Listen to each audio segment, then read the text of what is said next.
Good morning, good afternoon, good evening, and welcome to Season 2 of the Logical Christian Podcast. I'm your Logical Christian, Dan Irwin. Welcome to those who are here for the first time, and a hearty welcome back to the LCP faithful. What we do here is look at what the mainstream media feels is important to tell us about current events, politics, science, religion, and just about anything else, but we're not interested in their spin. We want to look at these stories logically, and we especially want to look at these stories as Christians. Links can be found in the show notes if you'd like to follow along. So with that, let's go be logical Christians. In Season 9, Episode 13 of The Simpsons, entitled The Joy of Sect, an evil cult named the Movementarians brainwash everyone in Springfield. Now, in the episode, the hypnotic chant used to keep the people under their spell goes like this: "The leader is good, the leader is great, we surrender our will, as of this date." And then everyone repeats. Now, I'm beginning to think that the United States, possibly the world, is Springfield, and our government and global overlords are the leader. Of course, they find Homer to be either too stupid or too powerful to fall for that, but they quickly figure out that he's powerless to resist na-na-na-na-na-na-na leader, na-na-na-na-na-na-na leader. And when he stands and shouts, "Batman," he then corrects himself to shout, "leader."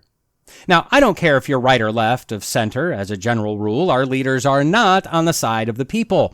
You may get an odd one here or there, but generally they're on the side of themselves, or their party, or power, control, money, ego, pudding, I don't know.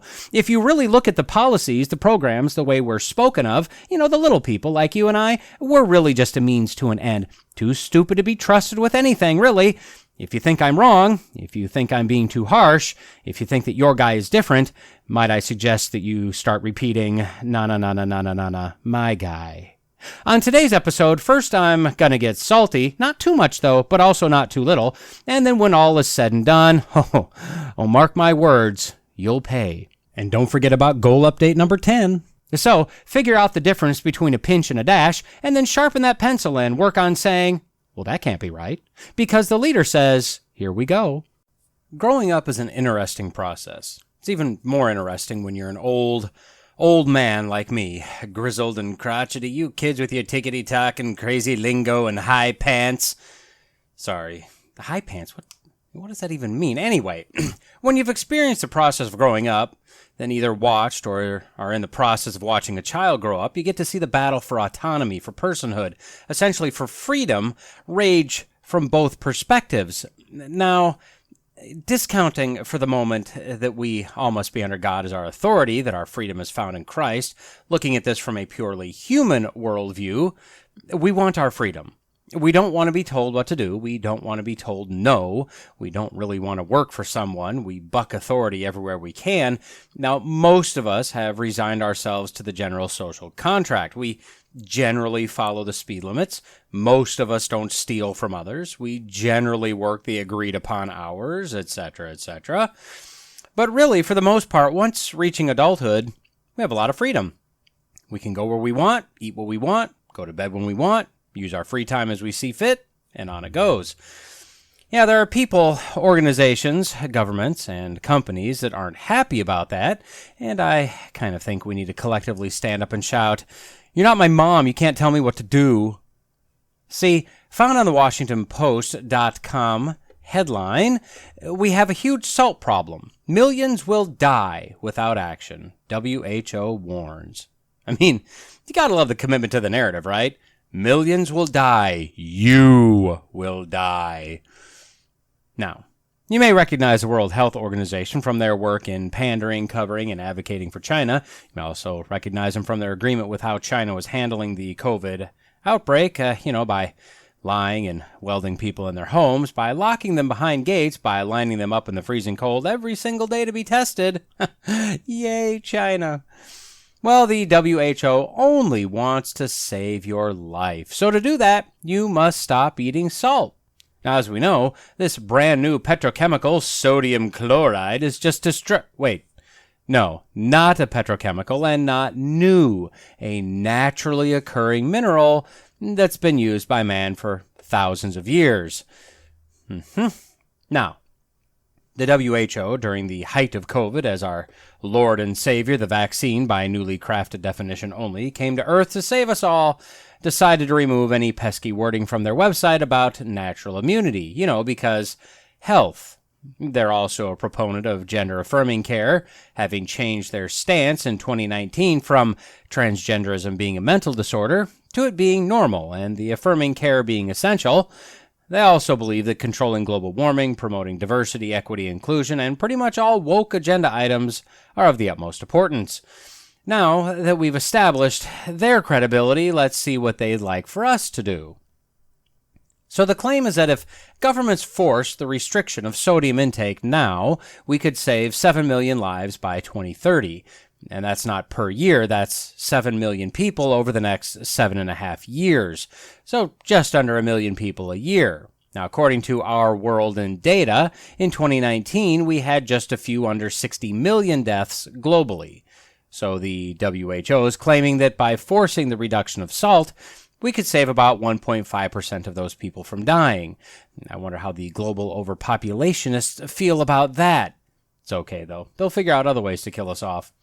But backing up, let's just see what this article said that the WHO were actually claiming. Quote, 7 million people could die of diseases linked to excessive salt consumption before the decade's end unless governments immediately pass tighter restrictions on salt, a report by the World Health Organization warned Thursday. Oh, okay, so here's the thing. The number of deaths is going up every year. Not a lot each year, but some. But the world population is also going up. So as a percentage, without doing the math, the death-to-population ratio looks to be declining. The population growing at a much faster rate than deaths are climbing. That was thrown a little out of whack by COVID, we know that, but it'll drop back down into the fairly normal range, right? So that said, their estimate of 7 million people over the next 7.5 years would have to take into account global population growth, natural annual death number growth, etc. So although 7 million people is nothing to sneeze at, it's not what they make it sound like. Now, even with that number, they quote the director of the WHO's Department of Nutrition for Health and Development, Francesco Branca, as saying that, quote, excessive sodium intake is the top risk factor for an unhealthy diet, and it is responsible for 1.8 million deaths each year. So 1.8 million, but 7 million over 7.5 years if we do nothing. Something's not adding up there. I find that generally, though, math and making sense aren't really strong suits of people wanting to enact a nanny state type of government control. Facts are secondary. Constructing the correct narrative, that's what's most important. Now, what diseases are linked to excessive salt? Well, they say that cardiovascular disease, strokes, high blood pressure, hypertension, aneurysms, coronary artery disease, enlarged heart failure, as well as transient ischemic attack, the TIAs, the mini-strokes, dementia, and cognitive impairment, as well as many others, are all linked. They state that cardiovascular disease and strokes account for about 23 million deaths per year. So that would mean they're trying to stop a theoretical 7.8% if the 1.8 million figure is correct, or 3.8% if the 1 million figure is correct. But again, all of this is based on could, not will. So how do they propose to do this? Well, this is where the problem for me comes in. Speaking of the study, quote, its authors are calling on governments to implement stricter sodium targets for food, mark salt content more clearly on packaging, and boost public awareness of the health dangers posed by eating a lot of salty food.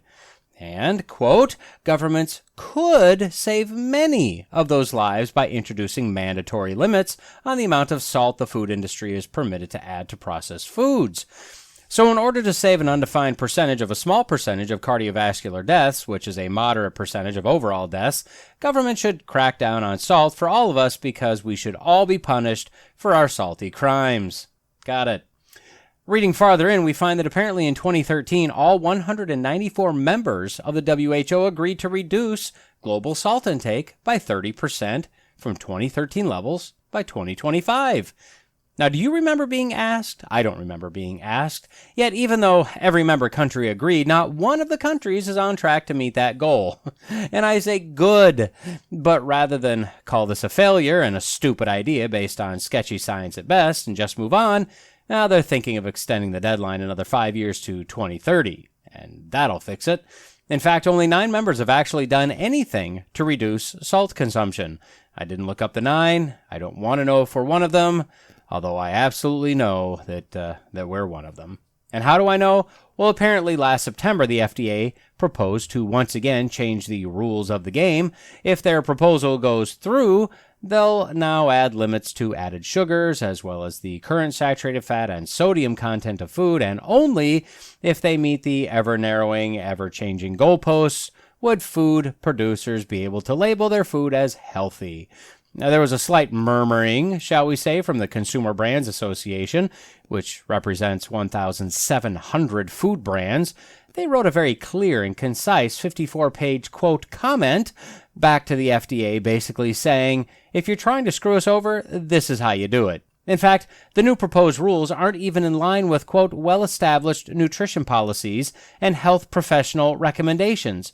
In fact, they're so strict that, quote, things like low-fat chocolate milk and cottage cheese wouldn't make the cut with the new rules. This is a nanny state that's out of control. This is a government and governing bodies that do nothing but create jobs for themselves by forcing everyone to do what they think we should do. The FDA, in my opinion, is another acronymed federal agency that needs to either be disbanded outright or put on pause, rechartered, restructured, fire most of the current employees, including all of the leadership, and then restart with a very, very narrow, very clear charter and very strict oversight. They've gotten out of control. Back to salt, though, the WHO has 4 main areas that could accomplish their goals of just saving all of those lives. Number 1, reformulating foods to contain less salt and setting targets for the amount of sodium in foods and meals. Number 2, establishing public food procurement policies to limit salt or sodium-rich foods in public institutions, such as hospitals, schools, workplaces, and nursing homes. Number 3, front of package labeling that helps consumers select products lower in sodium. And 4, behavior change communication and mass media campaigns to reduce salt sodium consumption. So, nudge us by reformulating, push us by only allowing certain things to be purchased by public institutions, insult us by implying that we're too stupid to turn the package over to look at the overly cluttered nutrition label. I mean, they literally think that we're just too dumb to know that the nutrition info is on the back, and maybe people, I don't know, maybe they don't care. Those that do, they turn it over and look like an absolute boss. The rest, they pick it up and throw it in the cart and move on with life. And then, of course, more indoctrination. This is one of the favorites of the nanny state, just pure indoctrination, re-education, if you will. And again, how insulting. Is there anyone on the planet that hasn't heard that salt is allegedly bad for you? We've all heard this. We all know that the science is settled, that salt just destroys a human body. Or, found on Scientific American, July 8th, 2011, headline, "It's time to end the war on salt." Quote, "The zealous drive by politicians to limit our salt intake has little basis in science." Per the article, quote, "In April 2010, the Institute of Medicine urged the U.S. Food and Drug Administration to regulate the amount of salt that food manufacturers put into products. New York City Mayor Michael Bloomberg has already convinced 16 companies to do so voluntarily. But if the U.S. does conquer salt, what will we gain? Bland French fries for sure, but a healthy nation? Not necessarily." Continuing on, quote, "This week, a meta-analysis of 7 studies involving a total of 6,250 subjects in the American Journal of Hypertension found no strong evidence that cutting salt intake reduces the risk for heart attacks, strokes, or death in people with normal or high blood pressure. In May, European researchers publishing in the Journal of the American Medical Association reported that the less sodium that study subjects excreted in their urine, an excellent measure of prior consumption, the greater their risk was of dying from heart disease." Now, interestingly, they give a little historical or hysterical background that we just aren't ever told. Quote, "Fears over salt first surfaced more than a century ago. In 1904, French doctors reported that 6 of their subjects who had high blood pressure, a known risk factor for heart disease, were salt fiends. Worries escalated in the 1970s when Brookhaven National Laboratories' Lewis Dahl claimed that he had unequivocal evidence that salt causes hypertension. He induced high blood pressure in rats by feeding them the human equivalent of 500 grams of sodium a day. Today, the average American consumes 3.4 grams of sodium, or 8.5 grams of salt a day. And they continue from there, but that was 12 years ago, so obviously this is old data. And since then, we've... hold on here. Found on NBCnews.com, August 13th, 2014, headline, Pour on the salt? New research suggests more is okay. Quote, new research suggests healthy people can eat about twice the amount of salt that's currently recommended, or about as much as most already consume. Now, reading a bit in this article here, quote, an international study of more than 100,000 people published Wednesday in the New England Journal of Medicine suggests that while there's a relationship between salt intake and high blood pressure, if you don't already have high blood pressure and you're not over 60 or eating way too much salt, salt won't have much impact on your blood pressure. In fact, people who consumed 3,000 to 6,000 milligrams per day had a lower risk of death and cardiovascular events than those who had more than 6,000 milligrams or less than 3,000 milligrams. Most people consume between 3,000 and 6,000 milligrams of salt per day, but current federal guidelines recommend 1,500 to 2,300 milligrams per day, and the American Heart Association recommends just 1,500.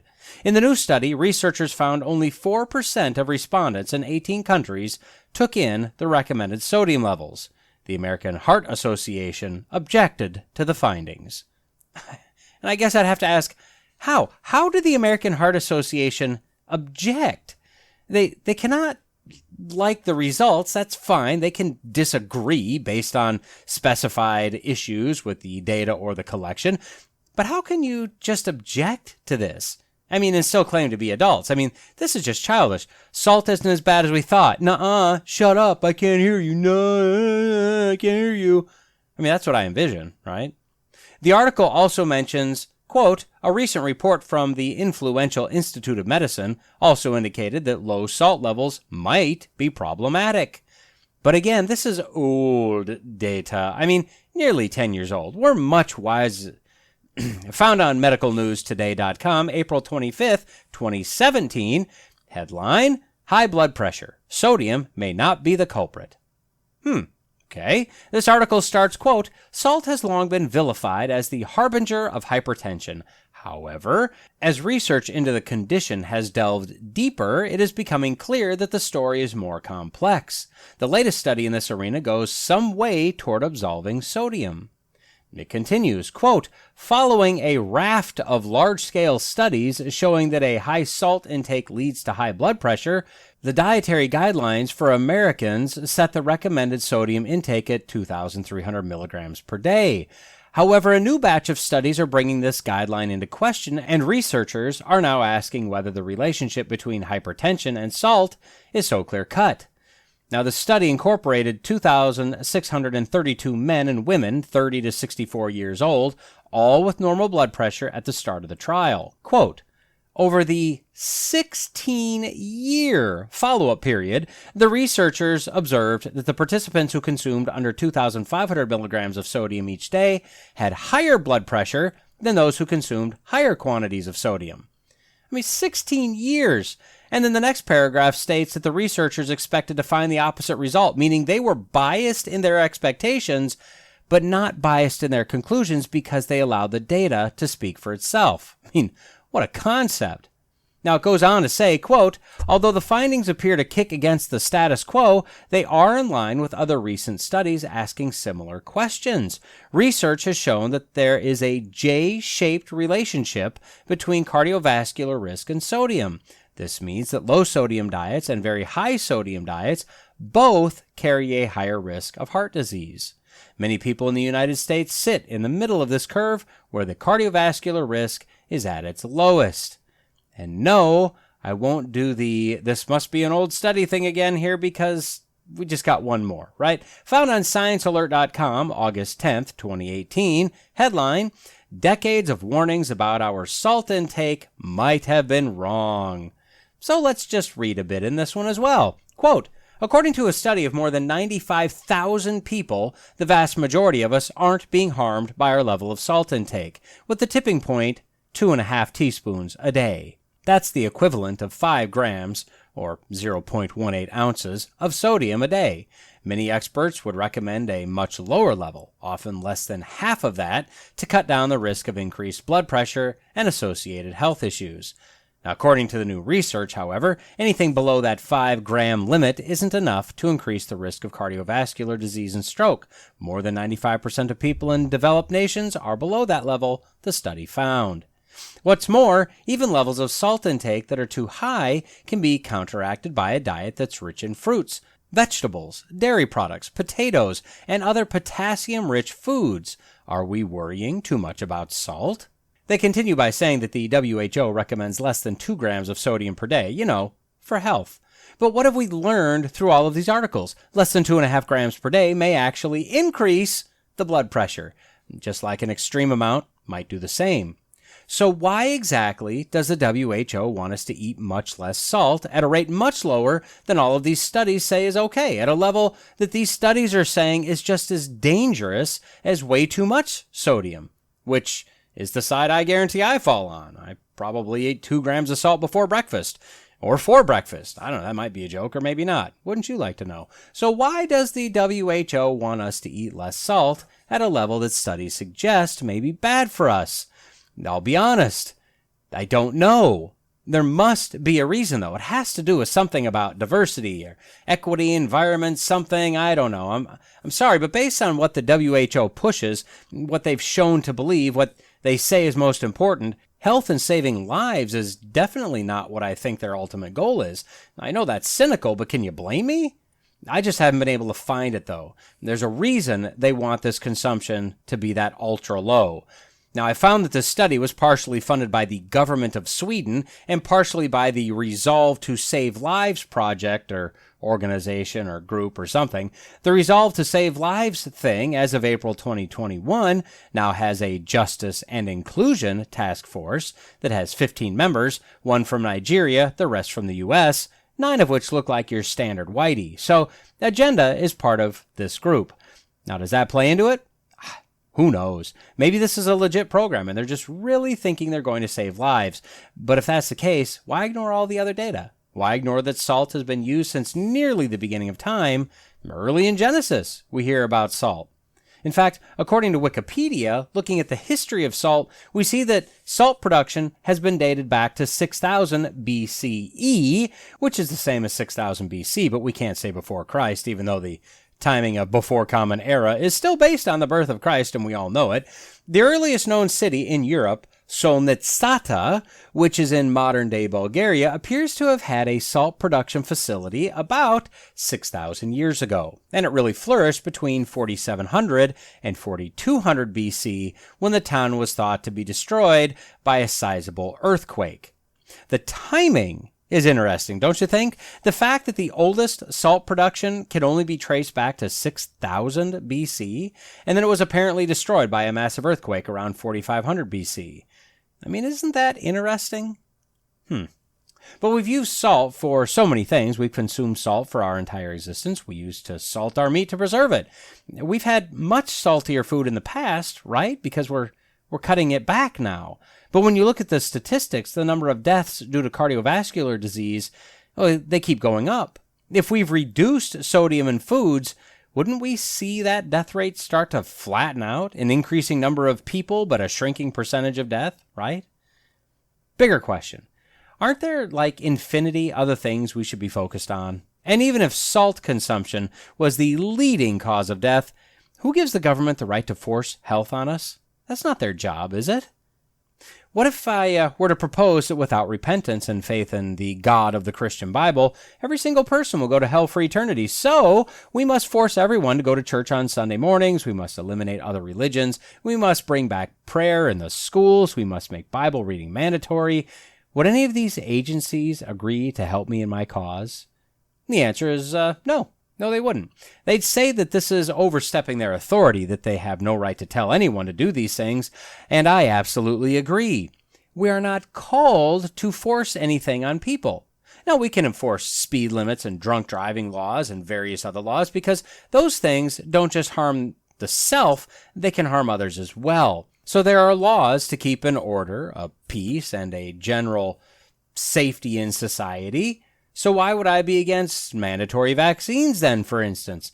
Well, because again, an individual can get a vaccine. If they work, that person is protected. I cannot be forced to protect myself from myself. If I want to put copious amounts of salt on my food, and I do, that's my choice. If I want to go drink myself into oblivion in my basement every night, well, that's on me. That's something I don't do. If I want to go drive 100 miles per hour through a construction zone, well, I'm putting others at risk, so no, I can't do that. Now, we know that as Christians, we're supposed to obey our government. We know that those in power are put in position by God for His purposes. Romans 13, 1-7 is the typical go-to passage. Let every person be subject to the governing authorities, for there is no authority except from God, and those that exist have been instituted by God. Therefore, whoever resists the authority resists what God has appointed, and those who resist will incur judgment. For rulers are not a terror to good conduct, but to bad. Would you have no fear of the one who is in authority? Then do what is good, and you will receive his approval. For he is God's servant for your good. But if you do wrong, be afraid, for he does not bear the sword in vain. For he is the servant of God, an avenger who carries out God's wrath on the wrongdoer. Therefore, one must be in subjection, not only to God's wrath, but also for the sake of conscience. For because of this, you also pay taxes, for the authorities are ministers of God, attending to this very thing. Pay to all what is owed to them, taxes to whom taxes are owed, revenue to whom revenue is owed, respect to whom respect is owed, honor to whom honor is owed. And that's what we're always told. Just do what you're told because government has been put in by God, so if you make a fuss, you're complaining about God, and you'll be judged and incur wrath.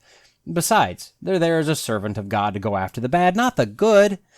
Now, I'm going to tell you my problem with this interpretation. This is not theology. This is at best theology by Dan, so you could probably just discount it as wrong right now, but let me give you my view anyway. The end of the passage says to whom is owed. For some examples, taxes, revenue, respect, and honor. Paul says in this passage that those in power have been put in by God. And if you resist, you will resist who God put in, and you'll incur judgment. But also that this person is God's servant for our good. The problem I have is that every Christian out there will tell you that you follow those rules until they command you to do something the Bible tells you not to do, or they forbid you from doing something the Bible tells you to do. But that's not what this passage tells us. That caveat isn't in there. So I jump back to the end of the passage, respect and honor to whom it is owed. If the person in charge is not acting as God's servant and is a terror to those doing good rather than those doing wrong, are they due honor and respect? Now, I'd say no. And isn't that what everyone says when they say you disobey your government when they contradict the Bible? That the person in power is not acting as God's servant. He's not due honor and respect. He's not advocating goods. Thus, we disobey. Now, I have personally found a contradiction on how we deal with these situations. Now, that said, I'm not saying that restricting my salt is something that we revolt over. I'll just add more salt after the fact if I want, and if they take that away from me, well, I guess I'll just eat unhappy food. I'm also not saying that we should ignore the Bible and just do what our governing overlords tell us to do. I think that we must stand for truth, stand for the Bible, and stand for freedom. The sodium thing is more of a contradiction in or a misapplication of what the purpose is of government and various agencies. I just wanted to tackle the scriptural go-to passage because anytime the idea of telling the government no comes up, so does that passage. So when you look at the WHO, when you look at the U.S. FDA or the U.S. government, they promote gender transitions for kids. They find no issues with marijuana usage. They say that we shouldn't smoke cigarettes. We can drink, though. We can drink to excess if we want, but we shouldn't do that sort of thing a whole lot, and we shouldn't act up and do bad things if we're drunk, but we're drunk, and they think that's fine from time to time. We shouldn't have sugar or salt or saturated fat, but we should eat bugs. We should eat plant-based meat, which has a massive amount of salt and various chemicals in it. We've got tons of TV drugs with a million side effects that are sort of approved. We get drugs pulled from the shelf if bad people use them badly, or if there's an indication that there might be something unsafe. But the COVID vaccine, a drug with the largest indicator ever that there's something wrong, well, that's just fine. And you must take it. And the contradictions are endless. There's no rhyme or reason. It's just whatever fits the overall plan. So this is where I think that we need to make the best choices possible. I absolutely agree that if a government says to do something contradictory to the Bible, we must rebel. As for losses of freedom or infringements on our liberties, I think as Americans we absolutely have the right to fight back. Keep in mind that most evangelicals today wouldn't have agreed with the American Revolution, not based on the current criteria. The British weren't telling us to do something contradictory to the Bible, except maybe enslave people. That was forced on the colonies by the British. And although it was proposed, it was decided to not eliminate slavery immediately upon independence, so as to not split the country in half and allow various other countries to walk back in and take back over. No, the British were simply too heavy-handed. They infringed on our liberties. They broke their own rules, their constitution, with regard to the colonists. Per the current interpretation of the Romans 13 passage, we should not have broken free. Now, most people, most Christians, won't argue that point, though, because they agree with declaring independence, as do I. Regarding the salt thing, I know this kind of went down a rabbit trail here. Look, I don't know why they want to take all of the stuff away that makes food yummy. It may be a control thing. It may be a health thing. It may be one more step to getting us to eat bugs to save the planet. I don't really know, but I do know that they don't have the right to force any of us to be healthy any more than they have the right to force any of us to worship any specific deity. This is for us to choose, individually. Now, from a practical view, as I've said many times, we need to dig deeper, not just stop at the headlines. We need to try to understand if what we're being told is fact. In the case of sodium is bad for you, well, maybe or maybe not. We need to read farther and investigate more. We need to look for the counter-arguments to a position, even our own personal views, to determine if what we're being told or if our perception of an issue is accurate. And then I think we need to weigh it against our constitutionally guaranteed rights and ultimately, in light of the Bible, and make decisions that we believe are best, decisions that don't violate our conscience. That could mean, in some cases, capitulating to the demand. Maybe it means political rebellion through things like campaigning and voting. It could be open rebellion, like refusing to wear a mask or refusing an injection. Now, I understand the standard Christian view regarding authority, and like I said, I'm probably wrong, but I've just not yet been convinced by the argument because of the contradiction in the application. So I'll close with this. In the words of the great Patrick Henry, loosely paraphrased, give me salt or give me death. Who's with me? Oh, hey, didn't see you there. Classic. Anyway, welcome back to the American Genesis, part 14 in our series looking at the amendments to the Constitution, episode 32 overall in our look at the founding documents of this country. You know, those old, dusty documents that were written by Bible-clutching, gun-toting Republicans that hated women and skin colors that weren't bright printer paper white, and enforced the Christian or die rule and loved the Nazi Party and all the other things that most of the leftists, regardless of education or IQ in our current population, believe to be true. Seriously, I double dog dare you to go ask your favorite lefty friend any of those things. I guarantee they believe at least some of them. Anyway, we're just over halfway through the amendments, having covered 15 of the 27 thus far. Seems amazing to me that there have only been 27 modifications, slight or otherwise, to the founding document of our country in nearly 250 years. So, over the first 15 amendments, we've covered things like freedom of speech and religion, the right to own guns, the right to privacy, legal and judicial rights, state rights, as well as modifying the way presidential elections are done. And the last three we've looked at are arguably some of the most consequential and most important amendments after the Bill of Rights, which makes these last three even possible, those that abolish slavery and codify the personhood of all humanity. The forethought put into the Constitution and then the very important additions thus far have been momentous. But now we've reached a dark day in our history, a day that the Constitution was amended not for good but for evil. No, I'm not talking about the alcohol one. Sheesh. The first step to fixing a problem is admitting that you have one. Just saying. No, we're talking about the 16th Amendment, which reads, quote, "The Congress shall have power to lay and collect taxes on incomes from whatever source derived, without apportionment among the several states, and without regard to any census or enumeration." It's not so much that I'm mad at the government. It's the states. They had to ratify this thing. I mean, what the heck, states? Come on. So, this amendment was sent to the states on July 12th, 1909. It was finally ratified nearly 4 years later on February 3rd, 1913. As of now, this is the third longest amount of time it's taken to ratify an amendment. So, taxation in the United States has always been a touchy subject. We know that the Bible tells us to pay taxes to whom taxes are due. The government has their right to levy taxes on their people. The government is an entity that doesn't generate any of its own revenue, but it's expected to do things, so it does need money. I've mentioned the tithe a handful of times before, saying that I happen to fall into the camp of those that believe there is no mandate to tithe in the New Testament. When you look into the Old Testament, the tithe that actually speaks of is made of 3 components, if I remember correctly, and it equates to an annual rate of about 23%. So if you want to tithe biblically, you need to be giving 23%. But that 23% went to the theocratic government, the priesthood, the temple, which not only ran the religious aspects of the nation, but also the governmental aspect of the nation. So our taxes today are roughly equivalent to what the taxes were back then.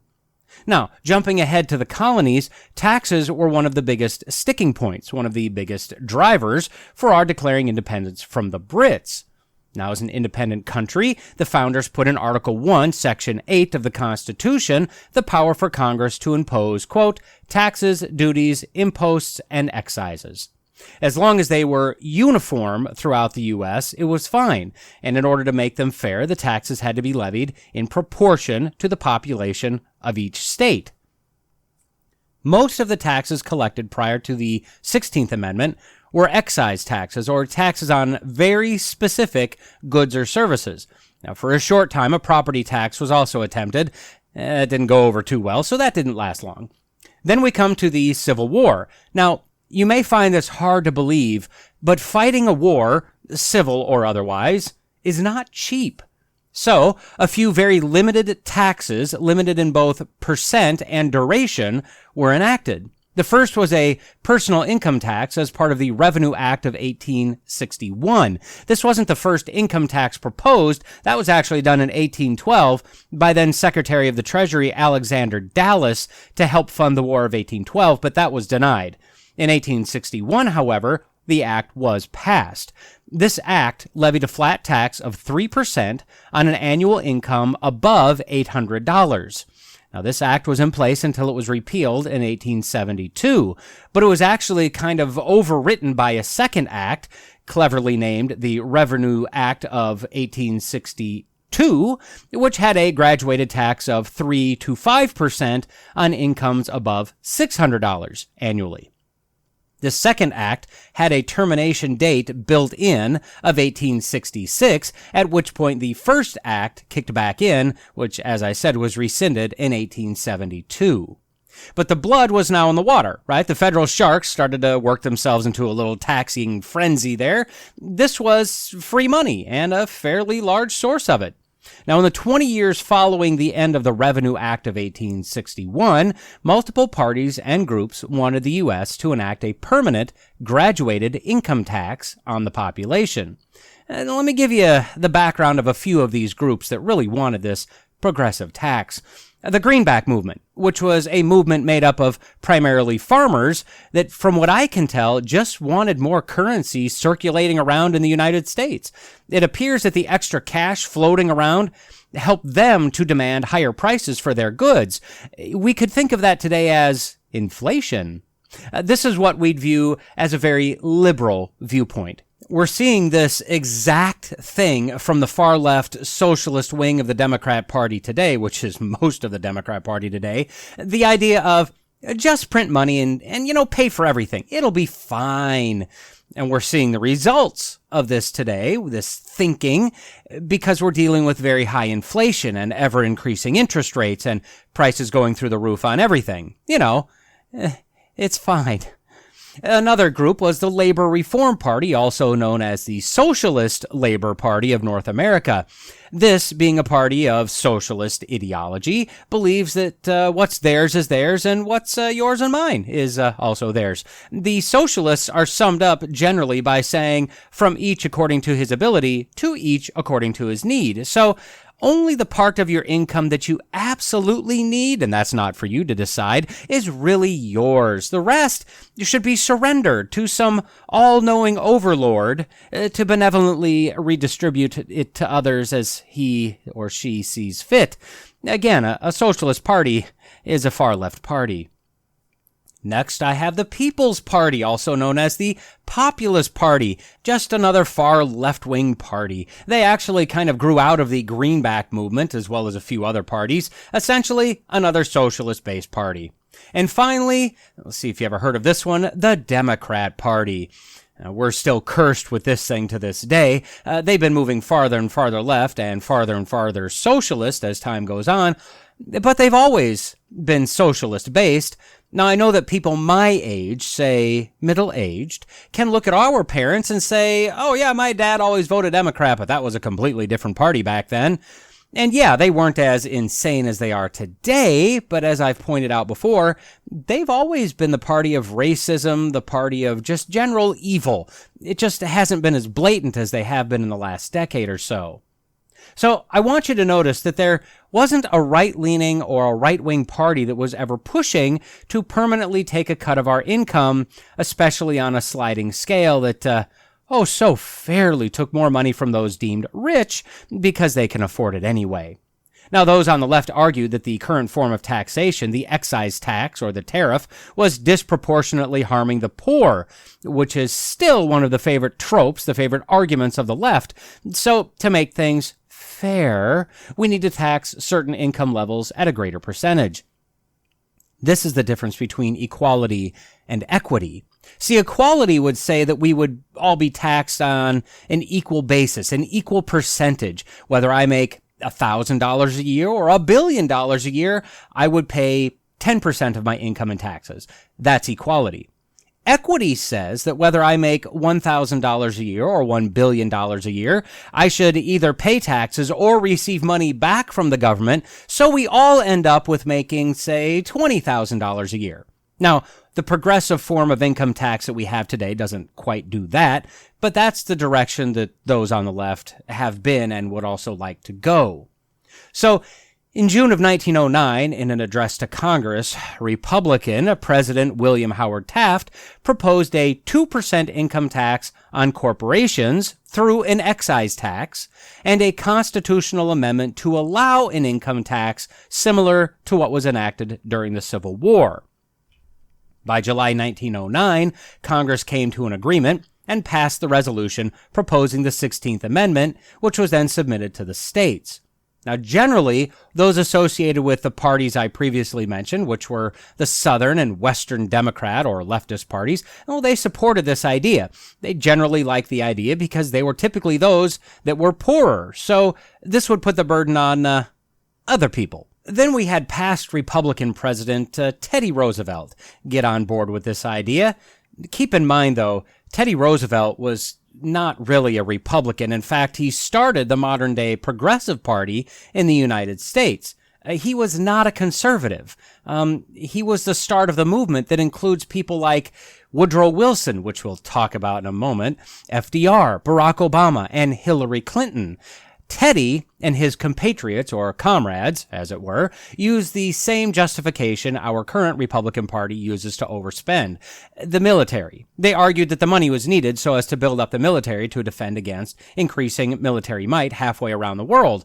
Now, to be fair, they weren't necessarily wrong, but to be fair in the other direction, should we have been involved in the world wars to begin with? That's a different subject that we'll likely never tackle here, but it's a question, right? They also felt that the central government could do better guiding of the economy of the nation if they had a bigger slice of the pie to play with. And of course, we see how well that we've done ever since, right? In 1912, the country elected one of the most evil presidents in our history, Woodrow Wilson. This was the man, to give you a little background, that re-segregated the military, blacks and whites, and also put a theater in the White House with the first movie to ever play being entitled The Birth of a Nation. Sounds great, right? It was a silent film that glorified the Ku Klux Klan. That was Wilson's favorite movie. He was a racist. He was an evil man. Anyway, the country was left-leaning at this point in our history, which helped to push the income tax amendment over the ratification edge. At this time, 36 states were needed to ratify it, and prior to the November 1912 election, 34 states had ratified the amendment. After November 1912 into early March 1913, when Wilson took over, another 8 states ratified the amendment, well over the required number needed. Interestingly enough, Connecticut, Rhode Island, Utah, and Virginia subsequently have considered the amendment and rejected it. And Florida and Pennsylvania have never even considered the amendment. It doesn't matter, though. They're part of the country. They have to follow the rules also. Now, through the years, many promises have been made regarding income taxes. It'll never be more than X percent. It'll never be applied to anyone making Y dollars. Those have all been lies. Right and left. Those have all been lies. So when the income tax was first instituted in October of 1913, it was a 1% tax on those making over $3,000, which is about $92,000 today. And it was a 6% tax on those making more than $500,000, or about $15.5 million today. By 1918, the top income tax earners had a slight increase, thanks to President Woodrow, to 77% for those making over $1 million, or $21.5 million per year today. But it was just to finance World War I, and look, that wasn't a lot of people, and those people can afford it. Then the evil leftist Wilson had a massive stroke. In fact, he wasn't even allowed to be seen by his party leadership for much of his second term. All communication was done through his wife.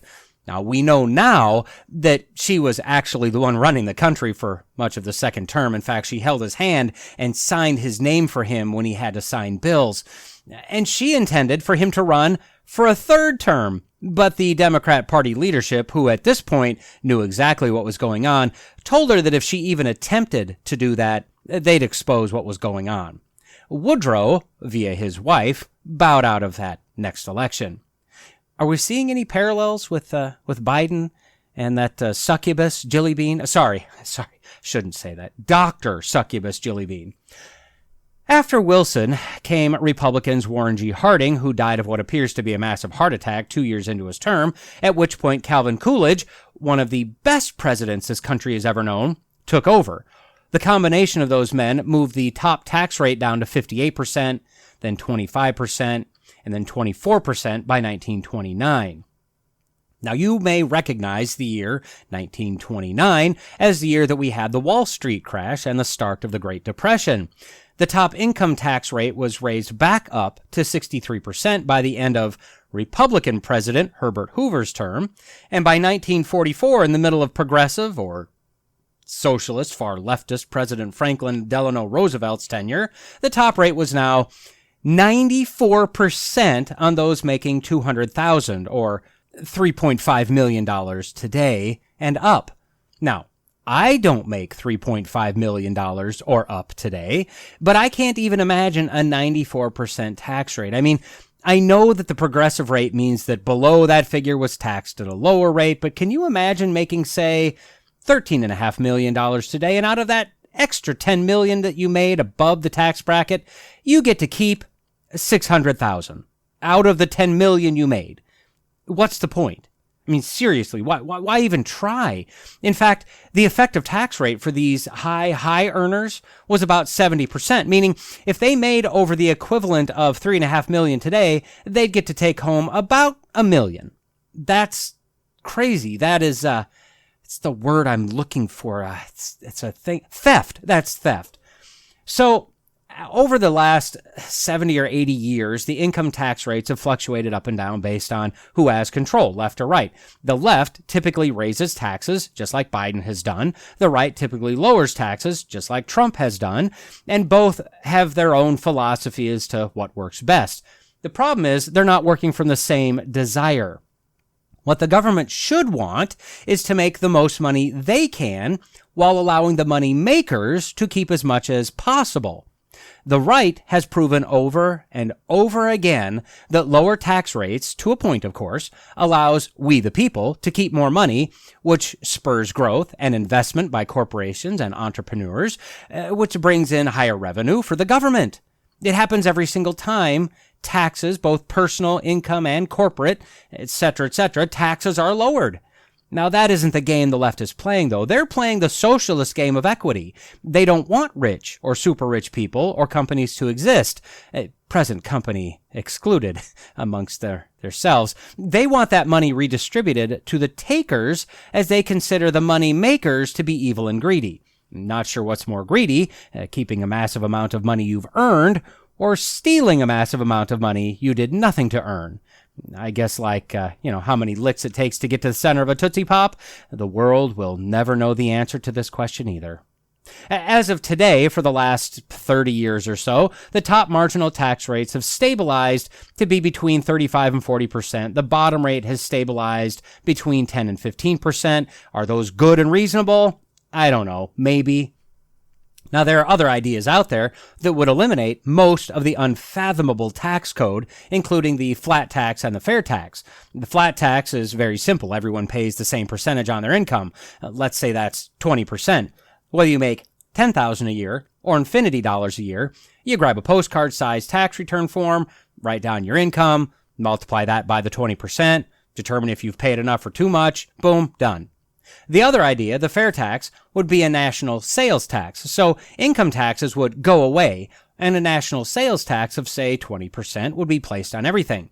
Of course, there are differing views on, not taxing essentials or what to do with food or things like that, but generally the sales tax would be placed on everything. This would actually tax the rich a good deal more as they buy more and more expensive things than the rest of us. This would actually allow us to have a say in how much we pay in taxes. So if you make, say, $120,000 a year, and I use that number because the number of months divides nicely into that, you would literally take home $10,000 a month. Now, of course, you'd take out insurance and retirement, things like that, but the rest of your income would be yours to do with as you chose. Then, if you want to buy that new car, tack 20% onto it for sales tax. You want to buy that big screen, the book, the candy bar, tack 20% onto it. You have a lot more money to work with, but you pay more when you purchase stuff. It's a better system. Now, there's pros and cons to both of those systems. I'd be fine with either, or even a combination of both, a 10% flax and a 10% fair. Any of those possibilities would be better than the unmanageable tax system we have today. Anyway, that's the 16th Amendment, one of, if not the most evil amendments in our country's history. Just a dark, dark day. And with all this tax talk, it reminds me, I've got less than a month to get my taxes done and submitted, so I better order this year's version of TurboTax and get moving on this. So with that, I'll say, until next time. Well, we've reached the end of another episode of the Logical Christian Podcast. Don't forget to like, subscribe, comment, review, share, and all that podcasty stuff. Contact information can be found in the show notes if you'd like to reach out to me. Lawrence J. Peters said, "Against logic, there is no armor like ignorance." Jesus told us that if you abide in my word, you are truly my disciples, and you will know the truth, and the truth will set you free. So stay in the word, stay logical, stay faithful, and until next time, God bless. Week number 10. Okay, quick poll. How many of you are New Year's resolutions makers? And out of you, how many of you are still actually sticking with your resolutions? All right, now, how many of you are goal setters? And same question, how many of you are still working toward your goal? I'd actually be interested in hearing from you. That's not just like a rhetorical question or anything. Resolution or goal, still sticking with it or not? You could comment on the podcast, email, whatever. I'm not a resolution maker. Those to me seem more spontaneous, more emotion-based, more easily broken within, oh well, better luck next year kind of attitude. That's just to me. Maybe you're different. Goals to me seem to be more thoughtful, more reasoned, and longer term with the understanding that it's not going to be perfect on the way to that goal. Now, you've seen me have a little trouble getting started on some of these. You've seen me cycle up and down a bit on a few, and realize the goals I'm letting you keep me honest on are only some of my goals. I've got some other goals that are more personal goals that I'm sitting at various levels of success or failure on. So don't think I'm just a goal monster here. One of my spiritual gifts is procrastination. Which is why I do this segment, because whether anyone is listening to this part or not, I believe that I'm talking directly to you, giving you a report on my week, and it matters. I don't want to disappoint you. It sounds silly, but that's honestly true. So, after 10 weeks, 2.5 months, where am I sitting? Well, as always, let's start with weight. Last week, after 9 weeks and 20 pounds, I took a week and thought, I'm going to pause my journey. Now, I know. Yeah. Oop, he's given up. No, I haven't given up. But for a variety of reasons, I was only able to work out 3 days last week. I think one of those days I was just like, no. But the other 3, there just wasn't a way I could fit it in. Just the day just wouldn't let me do it. Now, I also had a couple days where I wanted to indulge some cravings that have just kind of been building up over time. So a little bit of overeating of chocolate. We had ribeyes for the first time in forever and homemade mashed potatoes, one of the kids' favorite things. And then one day I had a big bowl of popcorn, which I do not make in a healthy way at all. So I had a couple days that were somewhat over my calorie goal and one day where I just blew it out of the water. And I'll just say this. It was glorious. Oh, man, it was good. But as of Sunday, and even more so Monday, it was back on that tired old beaten down horse again one more time. Now, on the other days, I actually did pretty well, calorie-wise at least, and although I averaged over my calorie goal for the week, I was still under an average of 1,750 calories per day, so I still managed to lose 1.2 pounds last week. I was really happy about that, I'll be honest, because I really had prepared myself to either break even, that was my hope, with last week, or maybe just gain a tiny bit. But with that loss, I'm now down 21.2 pounds in 10 weeks, moving the decimal point one place to the left. That's an average of 2.12 pounds per week, which puts me at 6.2 pounds ahead of my goal, and that puts my actual weight at 193.2 pounds, give or take 20 pounds to go. So this one is still a dark green. Now on to reading. Okay, now you're going to think I'm cheating here, but I'm really not. I'm going to explain this to you. I'm actually trying to focus on this area more heavily, so over the last week I added 274 pages. Now, as I said last week, I wanted to start reading some lighter books, lighter topic books in the morning or when I'm in the bed, right before I go to sleep. The books that I don't have to dedicate as deep of a focus. And then try to read my heavier topics either in the afternoons or the earlier evenings or on the weekends. So that's what I've been trying to do. So what have I finished here? Well, this week I finished 2 books about Doctor Who. Yes, I'm a nerd. The first one is one that I've had on the shelf for a couple of years entitled Doctor Who, the Book of Whoniversal Records. Very clever. This is the official timey-wimey edition.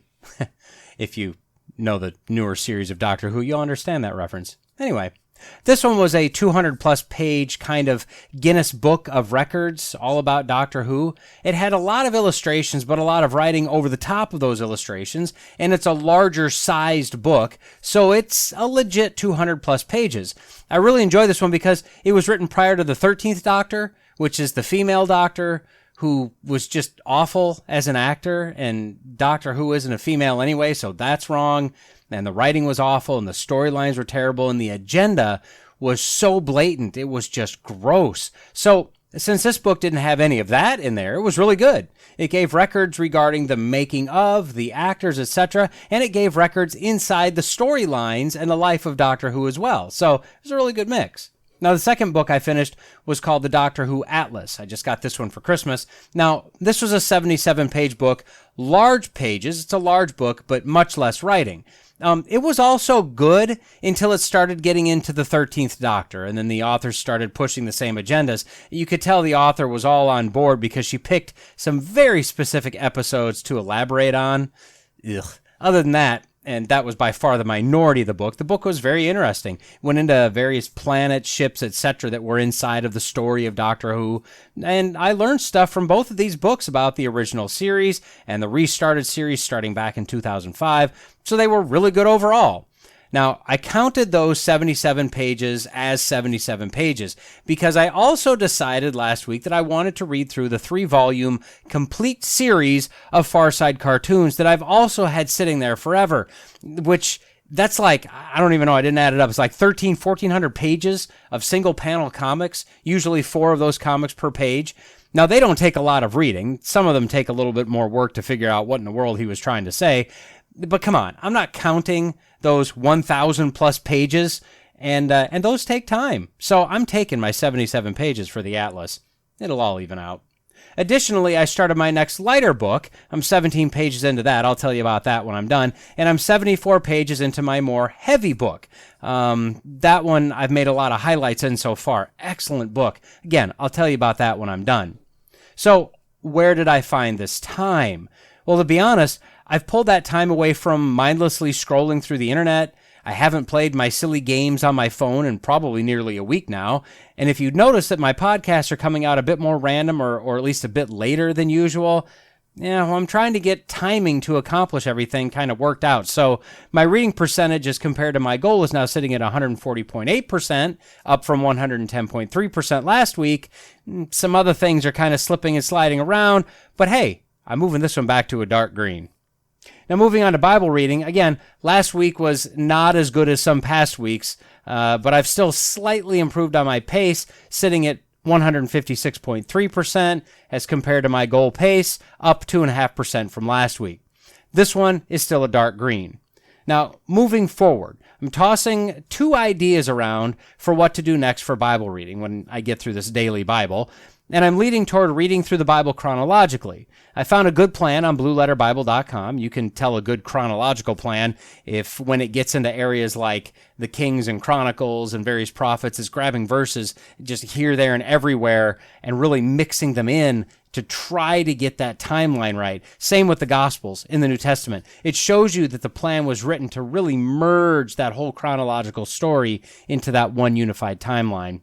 Now, I haven't locked in on that yet, but that's what I'm leaning towards, so more on that to come. Finally, devotions. This is the 4th week in a row that I've read them all 7 days in the morning in a row, and I'm so far behind in the devotionals I currently have just sitting on the shelf, and I still get a new one every month. I did a little bit of rough calculating, and it would probably be 2 years before I caught up to what's being sent to me every month. And truth be told, I have some other older back issues that I didn't even start with, that I've never looked at, that I could go back to if I needed to. But that's something I'll tackle in a couple of years, I guess, at the very earliest, assuming that's what I'm still doing. Anyway, this one's staying a dark green also. And that's my update for week 10. Wasn't kidding when I said that I really do envision giving you personally a report on my progress. And wow, does it help me to push to make sure I'm not bringing a lazy slug of a report to you. So thank you for listening and pushing me without even knowing that you are. And now I need to go work out. It's after 9:30. It's getting close to 10 o'clock. It's going to be a late night. Like most of them pretty much are. So as always, any comments, questions, concerns, let me know. And I got to get going. So, okay, bye.